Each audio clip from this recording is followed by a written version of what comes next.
And welcome back to Open Your Eyes. A cool, should I say cool? It's a hot Wednesday morning. It is not cool. Cool inside our studio, yeah, it's cool. Our next topic is actually youth and mental health and COVID-19, especially during this time. Now we've got a panel in. We've got Aida Escobar, and she's the communications officer at the Department of Youth Services. And along with Aida, we've got Yearwood, who is a business student at SJC. Aimie Wade, who is a mental health advocate at SJC, and she's out of Benque, I think it says here. Yeah. Jeshua Munoz, who is a psychology student at SJC. Jacqueline Acosta, mental health advocate right here in Belize City. And am I missing And someone? Armando Perez. Yes, and Armando, who's an entrepreneur. Guys, good morning and welcome. Good morning. Thanks for having us. Good morning. Yeah. Happy to be here. You guys need to start a choir. No, I gotta say, this is perhaps just a great indicator of the difference between generations. You guys are all properly seated in front of your camera, Yeah. and everybody understands how to use the mute button. If you go in an adult Zoom meeting, you're gonna see what I'm talking about, right? But good morning. It's great to have you guys here. All right, Aida, let's start with you. Let's start with you and the works of the youth Department of Youth Services, actually, especially dealing with youth and mental health. Let's start there. Well, good morning, guys. I'm so happy to be back with all of these young people. Let's hope I blend in.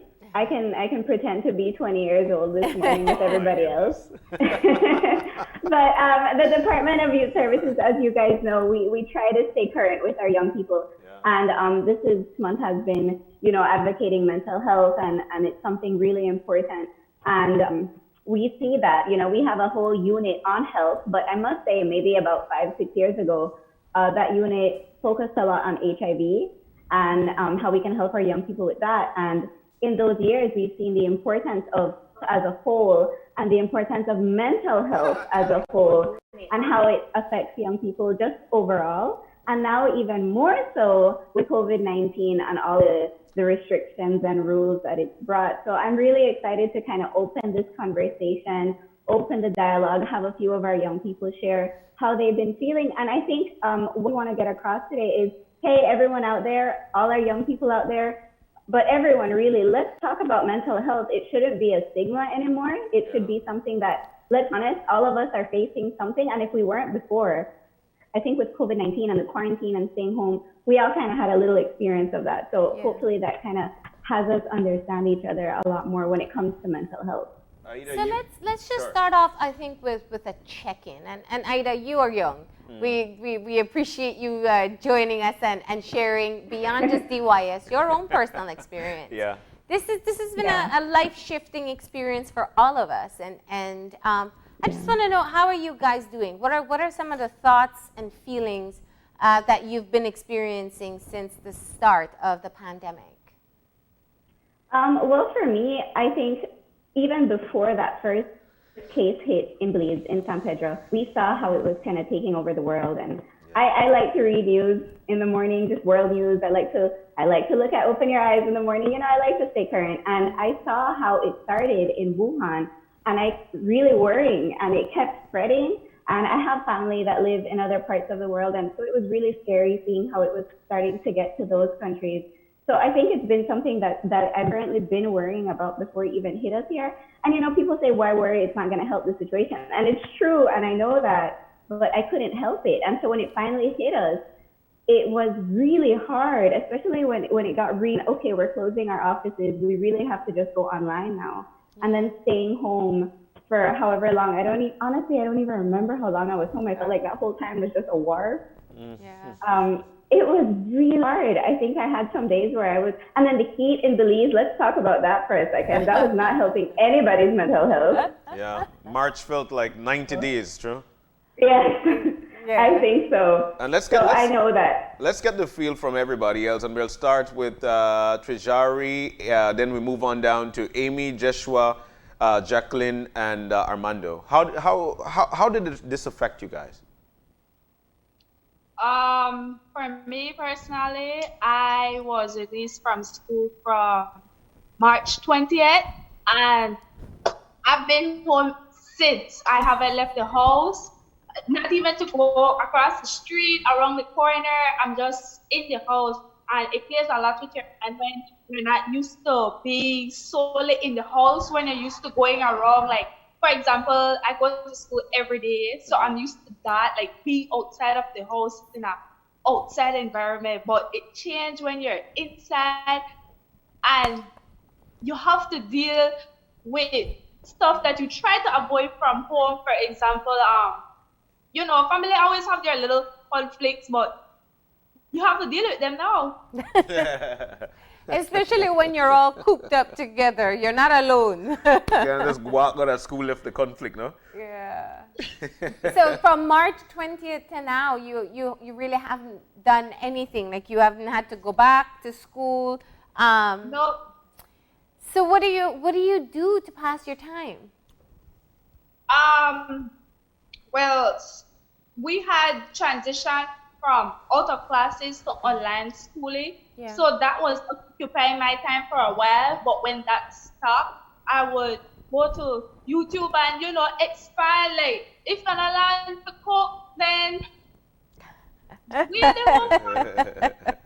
Alright. Like, lot of cooking apps on my phone where I learned to cook different things. So I learned a new hobby. Okay. That's good. That's All right, good. Aimie, let's hear from you. For me, when it first started, I always thought, well, this won't hit Belize. This definitely won't hit Belize. We're lucky. Yeah. And when they said they're closing the country and they're going to close classes, I was like, okay, something is actually going to happen. And then that Friday that they closed classes, the 20th, the Monday we had our first case, and that's when I started freaking out and having a bit of anxiety. Yeah. We have one case. That means we could have so many other cases. So, and then that, and transitioning to online classes, that Friday we had in class, and then the Monday we had to be on our computers worrying about if this virus is going to affect us, our family, our friends, and then having to deal with school. So for me, that was the first thing. A lot of anxiety and stress, transitioning to online classes and seeing our first case, and as things progress. But recently, what I started doing to Pass the time. calm myself, to calm myself, and I started doodling, learning to draw a bit. I started exercising a bit. I helped my mom with gardening because she started gardening, and my sister also. So we're all there. And so also, like how Tijari said, instead of having conflicts and whatever and try to walk away, we try to do something, like I said, gardening. Yeah. So that's one thing. That's one way I've been coping. Yeah. At what point did you leave the house? Have you left the house since? Yeah. I actually didn't leave the house until I think like last week. My sister would have to go to San Ignacio to go do something. Yeah. And she would ask me if I would want to go, and no.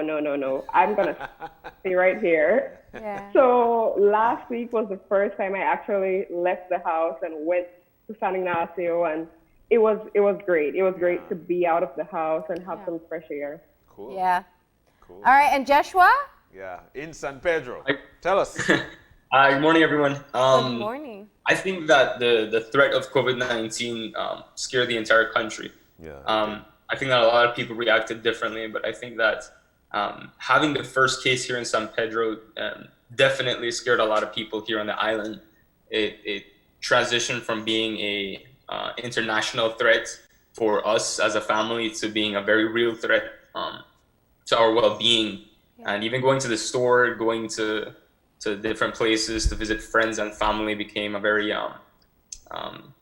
outlandish thought. And we transitioned from seeing this pandemic from outside perspective to being right on the front lines. I think that here in San Pedro, we went on lockdown first, and definitely a Yes. lot of businesses and families were very affected by the fear of going outside, and people who were in contact with the person, the first case. It was definitely a scary thought, but I think that San Pedro on a whole handled it very well. Yeah. Communities and the community came together. We tried to house people, clothe people, feed people, and we tried to make it as comfortable and as try to bring back some sense of normality to it all. Yeah. So, that had to be such a unique experience. So you went from seeing the hustle and bustle in San Pedro in part of the peak of the season to just nothing. What was that Yep. like? It's like an assault on your senses, isn't it? Definitely, yes. I think it hit extremely close to home. Our family, we have a restaurant, and we were actually doing. I mean, a lot of restaurants in San Pedro were doing fantastic. They were doing really well, and for this to happen, we've never had a point in time where cash flow, tourism just ceased. Yeah. I mean, when a hurricane came, it only affected us for a short amount of time, and the threat went away. But we've never had a point in time where, on a national scale, we shut down. So I think that definitely was an extremely daunting situation for everyone to be in. Yeah. Wow. All right. Could And imagine. Armando, tell Armando, us yeah. about your experience. Hi, morning everyone. So Good with morning. me, I was oblivious to what was happening. I didn't really believe of it, and I thought that it wasn't gonna come to Belize. And if it did, I don't think it was gonna spread like how it did with the other countries. When it came to the last few days, some of my employees started to get scared, and one of the employees actually had a bit of allergies. And everyone was freaking out because I think by that time they already confirmed the first case in San Pedro, and everybody was just freaking out like it's time for us to shut down. I'm like, no, he just has allergies. But the way COVID-19 has affected us after the shutdown is just crazy because it was so busy before, and when they called the shutdown, everything just went quiet basically. Yeah. Because you have your own business. Yes, that's correct. So you've seen the direct economic impact. Yes, I have. Yeah. So, but I think that's a really interesting perspective, and I'd like your friends to weigh in. So Armando, because you are an entrepreneur, you felt it directly. Jeshua, you said something so critical that your family has a restaurant, and I'm sure individually each one of you have parents in your household. Money is an issue for everyone. It's either a loss of job or less income, or the fear of losing more income or your job. How do you guys feel, especially as students, where you know that you're not necessarily contributing and you're seeing all of this financial strain around you? What is it like for you? Armando, you can start. Well, with me, I have bills to pay, and I started to worry about it pretty quickly. But then I got notified by banks that they won't be charging interest on credit cards until later on. My loan the payment had been stopped, so that made me stop worry a bit. Thereafter, I start doing online advertising mainly, and doing online purchases because we do digital purchases as well. So that way, I start to push more digital rather than physical products that we offer. Okay. So definitely, and what I'm hearing from everybody is that as much as we had this pandemic, which of course it's definitely not gone as yet, there isn't a vaccine or whatever for COVID-19, but everybody learned something from it. Yeah. We're hearing that, you know what, a second wave is not an if but a when. Are we prepared for it mentally? How do you feel about that? Armando. You're still Okay, on the screen. Yeah. I thought it was someone else. But the way I guess I am prepared, mainly because I've not really missed the outside world. I've always been inside, and majority of our business is online. So Yeah. the only time I actually miss outside is when we have to take packages out to Tropic Gear or BPMS. Actually, do really miss Tropic having a lot of different flights as well. They only work on Wednesdays and Friday, I believe now. So Yeah. I guess I am actually prepared for it now. Yeah. It hasn't affected me much now. And the rest of you, if I could get a response to my previous question, looking at witnessing the financial strain and the impact on the economy, what's that been like for you? I mean, Tajani, Tajir, you are a business student. Jeshua, you are in the heart of our tourism center. And even in Cayo, that they relied a lot on tourism as well. So you see people, friends, family members just suddenly not having an income, and you're thinking, this is the world I need to go into within the next year or two. What's it like for you?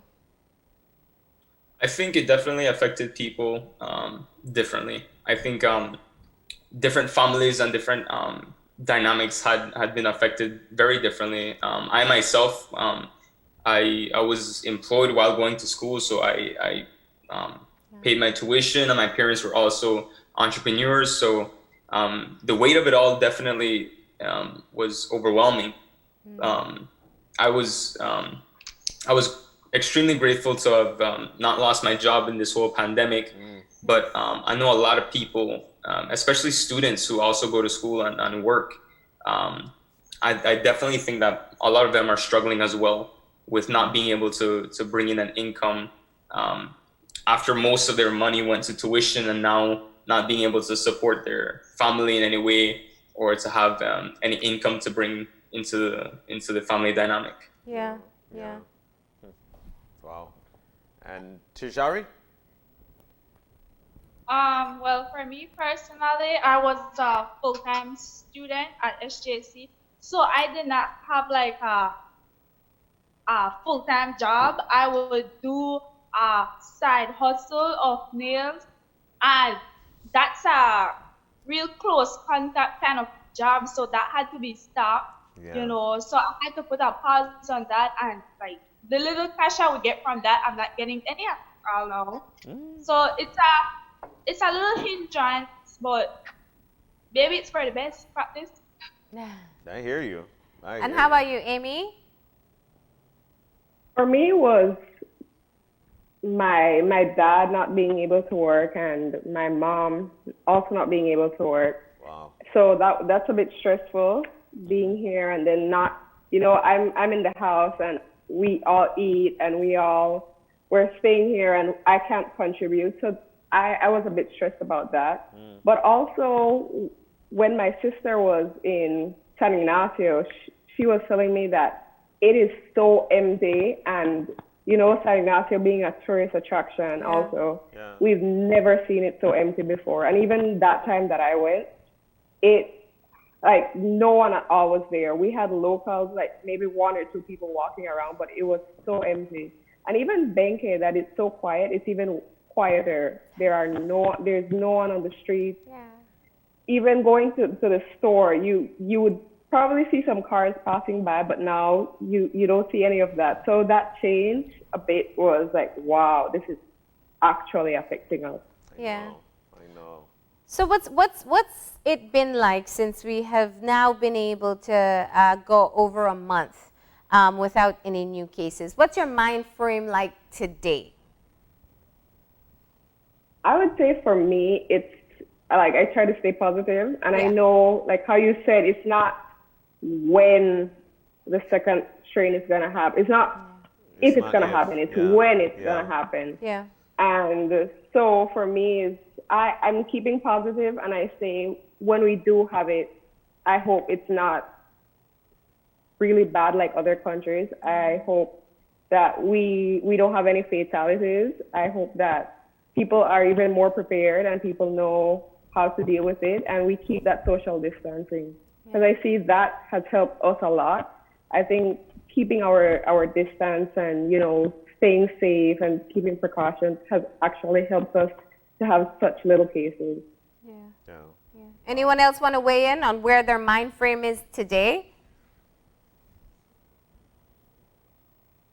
For me personally, I can't wait for the country to open up, like not internationally borders, but for instance, local interaction within the community, Yeah. you know, so the economic can get a little more stable, you know. Yeah. Okay. So you guys miss like nightlife? Because I know if there's anybody who'd be out late at night, it would be you guys. You're not missing your nightlife? Oh, it's because the parents are watching, isn't it? No. I think that I think that it definitely disrupted everybody's daily routines, Yeah. their habits, their interests, their hobbies, and I think that on the wide spectrum of how people are affected, myself, I haven't been affected where nightlife has been a huge part of my life, but definitely simple things like going to church, just visiting friends, visiting family. I think that those things are at first were disrupted, and those were really those things really affected us. But I think that right now, the pending second wave, I think that everybody transitioned from having a threat to, oh man, the disease is gonna affect me, to being, okay, what can I do to benefit the country and not become a part of the problem, but rather the solution. Yeah. I think that everybody is doing their part, and I think everybody is ready to contribute to society. Okay. That's an interesting perspective, going from feeling a bit helpless to kind of knowing what we need to do to protect ourselves and to protect the wider community from the spread of the virus. I do appreciate that insight.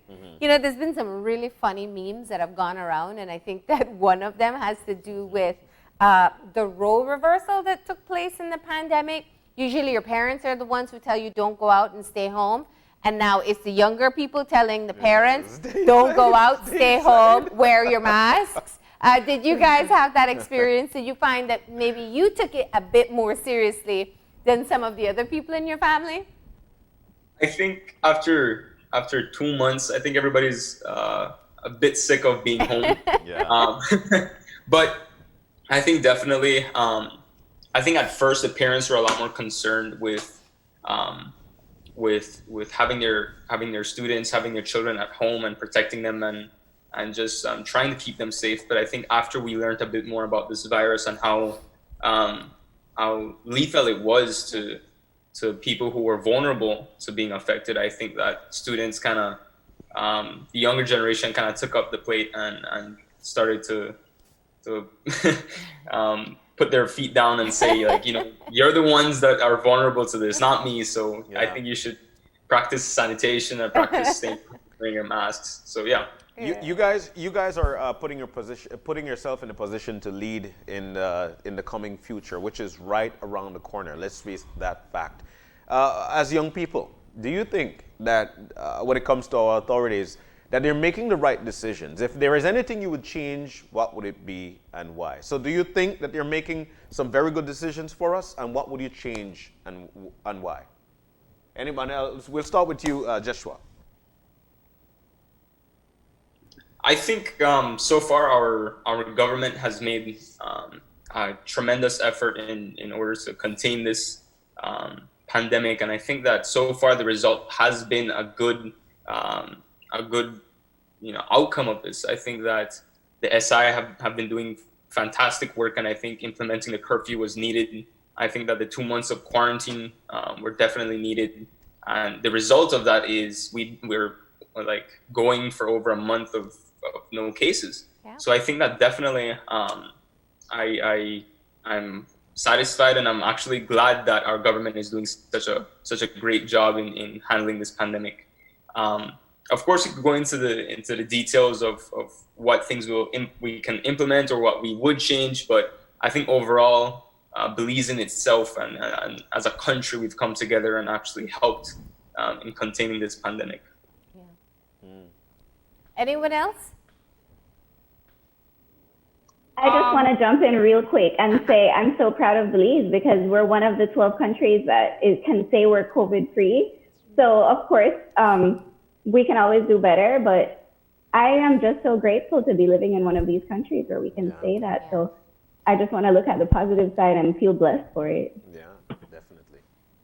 All right. And when you look at one of the issues and that was really our focus for today, is kind of to get a mental health update. What I like and what I hear very clearly from you guys is just how easy it is for you to articulate, whether it was frustration or anxiety or just kind of acknowledging that there's an emotional toll that takes place in addition to everything else. And I'm sure that you all know that that's kind of unique to your generation, because you just grew up in a time where the acknowledgement of our mental health is a lot different. When you think of some of the stories that you hear and people not being able to, whether it is seek help or kind of just talk to a friend and say, my anxiety is really, really bad right now, having these types of conversations.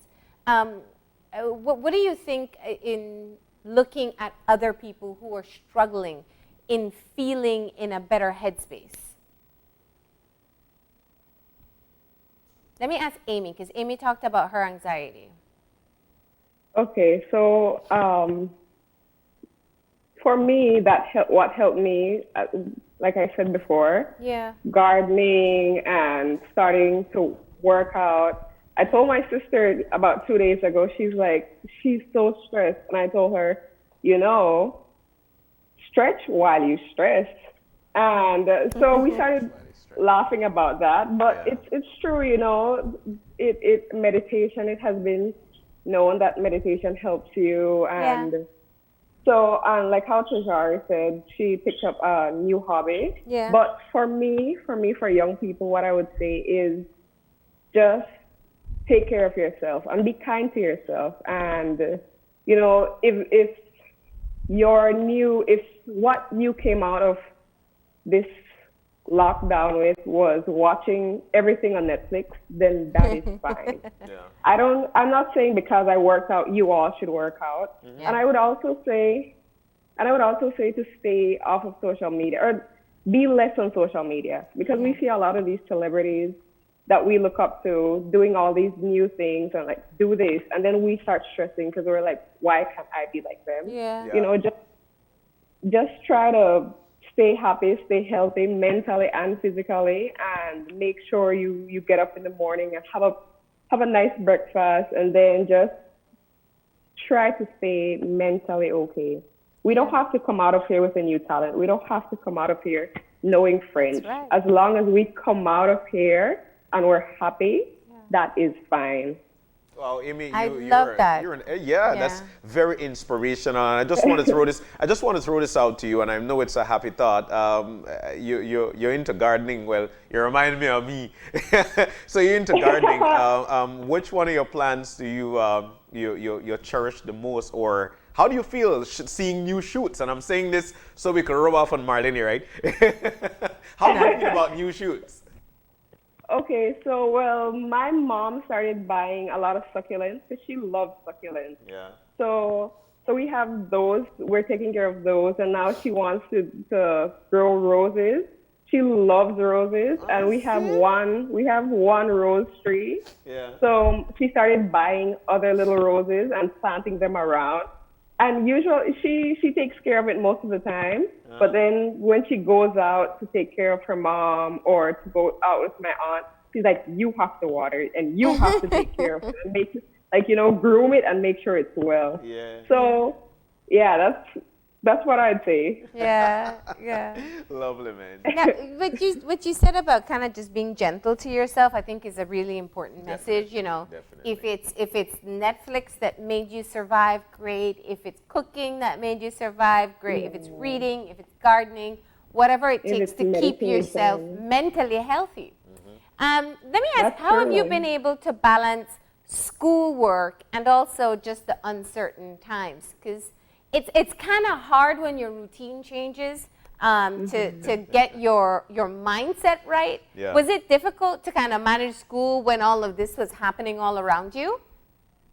It was a bit difficult at first because when I first when the lockdown first started, especially my mom, it was like I wasn't going to school anymore, so I had more free time to do stuff around the house. Yeah. And I had to tell her, okay, just give me a break to do my schoolwork, then I could help you. Yeah. But now that we're done with school, like we actually got our report cards yesterday. So now that we're done with school, it's much easier for me. I could help around the house. I do things much freely, but before it was kind of stressful. So before mom thought it was holiday and you could do more chores. Yes. She was Ah. like, you do all of this since you're not going to school anymore. Yeah. Tough. And for the rest of you, how do you manage school when everything was kind of so uncertain? Trijari, let's go with Trijari. School was a bit difficult with the transitioning from in-class to online because every student has a different learning method. I'm a more sit in class, listen to the lecturer and take in what they're saying. I'm not an online person. Like I need to hear what the lecturer is saying and take my notes. Yeah. So it was a bit difficult, and I'm a person, if I'm not getting it, I will shut it out. So in the beginning, I was shutting out school. I didn't log into no class. I was leaving it there. God. And then afterwards, I was like, I want to get a good report card, so I need to start focusing. So it's a mind game that you need to know what you want and go for it. Excellent. I love your honesty. Yeah. Thank you. Honesty. Jeshua. I think that personally, I really enjoyed going to school. I think I enjoyed seeing my teachers, seeing my friends, interacting with people. I agree with Tajari. That's how most people learn when they're involved, when they're hands-on. I think that transitioning so rapidly to online school has definitely affected a lot of people differently. But on a more personal note, I think it definitely trained me to be more disciplined and to pick up good habits of balancing work, school, and being at home with my family. So I think that being at school benefited you as long as you had good habits and good practices and had a very strong drive to do it. But I think that a lot of people who aren't used to being online, like myself, I think that we had to break bad habits and to develop better ones. And I think that overall, everybody, as far as I'm concerned, everybody that were taking classes online, they enjoyed it for the first couple of weeks, but now they're kind of tired of it. They miss their friends. They miss seeing someone in person. But I think that overall, everybody's kind of playing their part in bettering Belize and bettering themselves. And I think that they did a great job in doing online classes. So let me ask, how did the report cards look this semester with online classes? Was it, I won't ask specific grades, but I'll say, was it an improvement? Was it the same? Or did it clearly show that it was an adjustment? Look at these smiles. Personally, it was the best semester I've ever had. Okay. I think definitely our teachers were fantastic. They were lenient. They were always ready to answer, always there to help. So I think that our teachers did a phenomenal job in helping our students and helping everyone feel like it's not 100% up to them, that they still have that support with them. So it was fantastic to see our teachers actually stepping up and doing such a phenomenal job. Great. All right, Tajari? Tricky question. All I would say is that at home, you have the internet resources right at your hand for any convenient moment. So yes, it was the best semester of my entire semester. We hear you. All right. Google was right there as the student companion, right? Yes, best friend. All right. All right, guys. Well, we really wanted to take the opportunity to just check in with some of our young people and see how you're doing and what you're thinking of. As we prepare for what is going to be your first summer in a pandemic, what are your thoughts moving forward? Do you plan, or are you just waiting for more allowances for movements to hang out with your friends again? I think I think I completely agree with Aimie, with Armando, and with Tajari when they mentioned the 2 months now in this quarantine. I think that Aimie mentioned this. You could, in the past 2 months, you could have had 2 months wasted or 2 months invested. Yeah. And I think that for the most part, everyone is looking to the summer as, you know, maybe and hopefully being more free, and people could go back to some form of normality. But I think everyone is looking forward and seeing that light at the end of the tunnel. But I think in today and in the everyday, I think that we were supposed to use this time to invest and to pick up that book you were putting off for so long, and to sign up for that course you're hesitant of joining. I think that these 2 months definitely helped a lot of us self-reflect and to pick up new habits and to break bad ones. Yeah. All All right, guys. It was an excellent time chit-chatting with you, and we wish you guys all the very best. All right. Thank you so much for Thank having us. you. All right. Thank you for having Thank you us. for having us. Thank you for coordinating, Aida. We do appreciate it, and keep up the great work Thank at you. the DYS. And to you guys, thank you for allowing our young people to kind of voice out their opinions and talk about their mental health, you know. At DYS, please visit us on Facebook. We have a lot of things to help you with your mental health too. Nice. All right. Have a great morning. And from keeping the mind healthy to keeping the body healthy, we're going to be talking about virtual physical education. That's How do you coming do up that? after the break. Stay tuned.